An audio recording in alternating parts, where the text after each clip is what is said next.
Members of the Young Liberals say the party has to make big changes after the shattering loss at the federal election. Joining us now from BTN Hi is Cale Matthews. Hi there, Cale. So you sat down with some Young Liberals. What do they think about the party's future and how it should look? Hi Roz. Yes, I did. So just to be clear, the Young Liberal movement is open for anyone to join, and it's for people aged 16 to 31. So I sat down with a few members of the Young Liberal Party to talk about what they saw as the future of the party. And the responses, I guess the solutions were somewhat twofold. The first was really to, I guess, figure out what it means to be a Liberal and what it means to be a Conservative in 2025. And the overarching kind of response to that was that they wanted to be socially a bit more progressive, but really strong on the economic side of things and economically a little bit more conservative to what was presented, and be a bit more clearer in the policies, the economic policies going forward of the Liberal Party. The other side of it was just to get more young people into politics. That sounds like a big task. I think the average age of sitting MPs is about 50 and 51 for both major parties respectively. So it's a tough one to do. But speaking with the Young Liberals, a few of them said they just don't see anyone within the party that really represents them.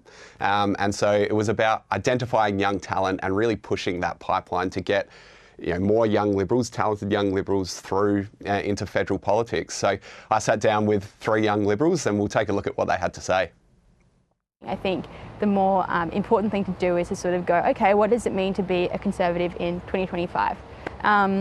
What does it mean to hold these values? What does it mean to be sort of socially progressive but economically a bit more liberal? How does that frame now? I think one thing we need to focus on is making sure we have a comprehensive plan, but one that really reflects Liberal values. We need to ensure that we aren't deviating from the path, that we are the party of small government and small spending. Well, there has to be people inside that speak for young people, and on a federal level, I don't think that's really happening. I think the key to success really, and it's something that I'm really big on as a leader at the state and the national level, is identifying talent and really working with it.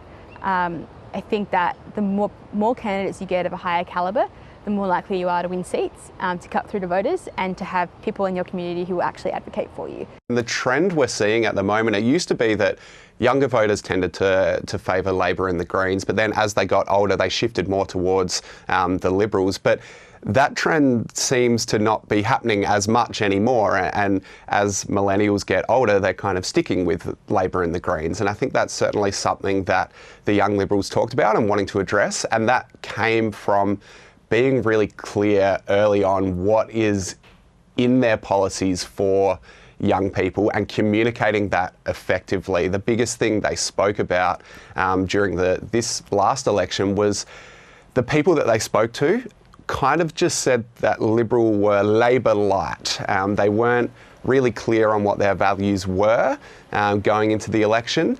And that's something that they need to fix going forward, is being clear on what their values are and communicating effectively to young people why their policies and why their values would benefit them.